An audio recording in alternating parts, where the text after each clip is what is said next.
25th and 26th ఏప్రిల్కి సంబంధించిన కొన్ని ముఖ్యమైన మరియు లేటెస్ట్ కరెంట్ అఫైర్స్ అయితే ఉన్నాయి. వీడియో కనుక మీకు యూస్ఫుల్గా ఉంటే తప్పనిసరిగా వీడియోను లైక్ అయితే చేయండి.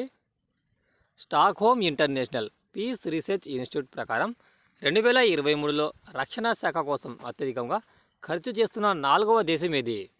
Stockholm International Peace Research Institute ప్రకారం 2023 ఏడాదిలో రక్షణ రంగం కోసం అత్యధికంగా ఖర్చు చేస్తున్న 4వ దేశంగా ఏ దేశం నిలిచింది?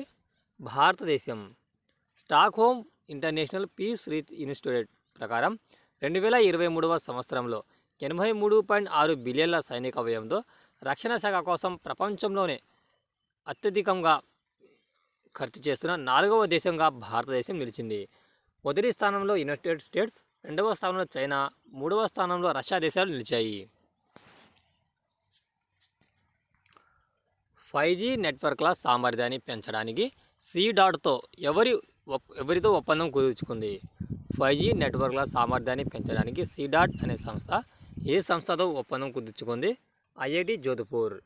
Centre for development of telematics C.Dot 5G మరియు అంతకు మించి నెట్వర్క్ల సామర్థ్యాన్ని పెంచడానికి IIT జోధ్పూర్తో ఒప్పందం కుదుర్చుకుంది. దీని కింద AIని ఉపయోగించి ఆటోమేటెడ్ సర్వీస్ మేనేజ్మెంట్ సిస్టమ్ను అభివృద్ధి చేయడంపై దృష్టి సారిస్తుంది.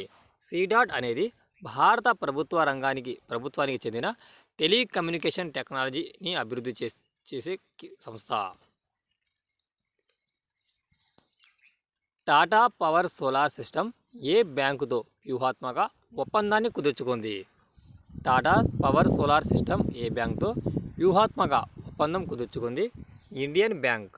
టాటా పవర్ సోలార్ సిస్టమ్ భారతదేశంలోని ప్రముఖ సోలార్ ఎనర్జీ కంపెనీ మరియు టాటా పవర్ యొక్క పూర్తి యాజమాన్యంలోని అనుబంధ సంస్థ అయిన ప్రముఖ బ్యాంక్ ఇండియన్ బ్యాంక్తో వ్యూహాత్మక సహకారాన్ని ప్రకటించుకుంది. ప్రధానమంత్రి సూర్యఘర్ ఉచిత విద్యుత్ పథకం కింద ఫైనాన్సింగ్ పరిష్కారాలను అందించడం ద్వారా నివాస వినియోగదారుల సౌర పైకప్పు వ్యవస్థలను ప్రోత్సహించడం దీని యొక్క లక్ష్యం. ఆర్చరీ ప్రపంచ కప్ 2024లో ఎక్కడ నిర్వహించబడుతుంది? చైనా. ఆర్చరీ వరల్డ్ కప్ 2024లో చైనాలోని షాంఘైలో నిర్వహిస్తున్నారు. ప్రభోవా సుబియాంటో ఏ దేశానికి కొత్త అధ్యక్షుడిగా నియమితులు అయ్యారు? ప్రభోవో సుబియాంటో ఏ దేశానికి కొత్త అధ్యక్షుడిగా నియమితులయ్యారు? ఇండోనేషియా. ఇండోనేషియా కొత్త అధ్యక్షుడిగా ప్రభోవో సుబియాంటో నియమితులయ్యారు. ఇంతకుముందు ఆయన దేశ రక్షణ మంత్రిగా ఉన్నారు. ICC పురుషుల T20 ప్రపంచ కప్ 2024 బ్రాండ్ అంబాసిడర్గా ఎవరు నియమితులయ్యారు? ICC పురుషుల T20 ప్రపంచ కప్ 2024 బ్రాండ్ అంబాసిడర్గా ఎవరు నియమితులయ్యారు? Usain Bolt. Legendary sprinter Usain Bolt రాబోయే ICC పురుషుల T20 ప్రపంచ కప్ 2024 యొక్క అధికారిక బ్రాండ్ అంబాసిడర్గా నియమితులయ్యారు. ఇది వెస్టిండీస్ మరియు యునైటెడ్ స్టేట్స్ సహా జూన్ 1 నుండి 29 వరకు నిర్వహించడం జరుగుతుంది.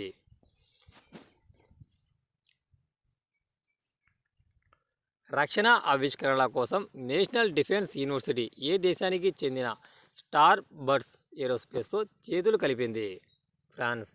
గాంధీనగర్కు చెందిన నేషనల్ డిఫెన్స్ యూనివర్సిటీ మరియు ఫ్రాన్స్కు చెందిన స్టార్ బర్డ్స్ ఏరోస్పేస్ డిఫెన్స్ రంగంలో ఆవిష్కరణలను ప్రోత్సహించేందుకు అవగాహన ఒప్పందం కుదుర్చుకున్నాయి. భారతదేశంలో భద్రతను మెరుగుపరచడానికి మరియు బలమైన రక్షణ పర్యావరణ వ్యవస్థను నిర్మించడానికి స్టార్ బర్డ్స్తో కలిసి పనిచేస్తున్నాయి. ACC పారకానో ఏషియన్ ఛాంపియన్షిప్ 2024లో 2 స్వర్ణ పతకాలు గెలుచుకున్న భారతీయుడు ఎవరు? ప్రాచీ యాదవ్. జపాన్లోని టోక్యోలో జరిగిన ACC పారకానో ఏషియన్ ఛాంపియన్షిప్ 2024లో మధ్యప్రదేశ్కు చెందిన టాప్ పారాకానోయర్ ప్రాచీ యాదవ్ 2 బంగారు పతకాలను గెలుచుకున్నాడు. ఇటీవల షాంఘై గ్రాండ్ ప్రీ 2024వ టైటిల్ను ఎవరు గెలుచుకున్నారు? ఇటీవల షాంఘై గ్రాండ్ ప్రీ టైటిల్ను ఎవరు గెలుచుకున్నారు? Max Verstappen. 3 సార్లు డిఫెండింగ్ ఛాంపియన్ రెడ్ బుల్ యొక్క Max Verstappen Shanghai Grand Prix 2024 టైటిల్ను గెలుచుకున్నాడు. ఈ సీజన్లో ఇతను 5 రేసుల్లో 4వ విజయం మరియు గత సీజన్ నుండి చివరి 27 రేసులు అతడికి 23వ విజయం. ప్రతి సంవత్సరం ప్రపంచ పుస్తక మరియు కాపీరైట్ దినోత్సవాన్ని ఎప్పుడు జరుపుకుంటారు? ఏప్రిల్ 23న. ప్రతి సంవత్సరం ఏప్రిల్ 23న ప్రపంచ పుస్తకాలు మరియు కాపీరైట్ దినోత్సవాన్ని ప్రపంచవ్యాప్తంగా జరుపుకుంటారు. యునెస్కో 1995లో దీనిని ప్రారంభించింది. ఇది సాహిత్యం మరియు రచయితల ప్రపంచ వేడుక. ప్రపంచ పుస్తక దినోత్సవం 2024 యొక్క ముఖ్య థీమ్ ఏమిటి? Read your way. అగ్నిపర్వతం మౌంట్ ఎరబెస్ ఇటీవల వార్తల్లో నిలిచింది. ఇది ఏ ఖండంలో కలదు? అగ్నిపర్వతం మౌంట్ ఎరబెస్ ఇటీవల వార్తల్లో నిలిచింది. ఇది ఏ ఖండంలో కలదు? అంటార్కిటికా. అంటార్కిటికాలోని అత్యంత ప్రసిద్ధ యాక్టివ్ అగ్నిపర్వతం మౌంట్ ఎరబెస్ ప్రతిరోజు 6000 విలువైన గోల్డ్ డస్ట్ను విడుదల చేయడం వల్ల ఇటీవల వార్తల్లో నిలిచింది. మౌంట్ ఎరబెస్ అనే అగ్నిపర్వతం అంటార్కిటికాలో రెండో ఎత్తైన మరియు అత్యంత చురుకైన అగ్నిపర్వతం. ఇది అంటార్కిటికాలోని రాజ్ ద్వీపంలో కలదు. ఎర్త్ డే 2024 కోసం sustainable finance for tiger landscape కాన్ఫరెన్స్ను నాయకత్వం వహించిన దేశం ఏది? ఎర్త్ డే 2024 కోసం sustainable finance for tiger landscape కాన్ఫరెన్స్కు నాయకత్వం వహించిన దేశం ఏది? భూటాన్. ఇండోనేషియాలో కొత్తగా యుఎన్ రెసిడెంట్ కోఆర్డినేటర్గా ఎవరు నియమితులయ్యారు? ఇండోనేషియాలో కొత్త యుఎన్ రెసిడెంట్ కోఆర్డినేటర్గా ఎవరు నియమితులయ్యారు? గీతా సబర్వాల్. భారతదేశానికి చెందిన అనుభవజ్ఞమైన డెవలప్మెంట్ ప్రొఫెషనల్ అయిన గీతా సబర్వాల్ ఇండోనేషియాలో కొత్తగా యుఎన్ రెసిడెంట్ కోఆర్డినేటర్గా నియమితులయ్యారు.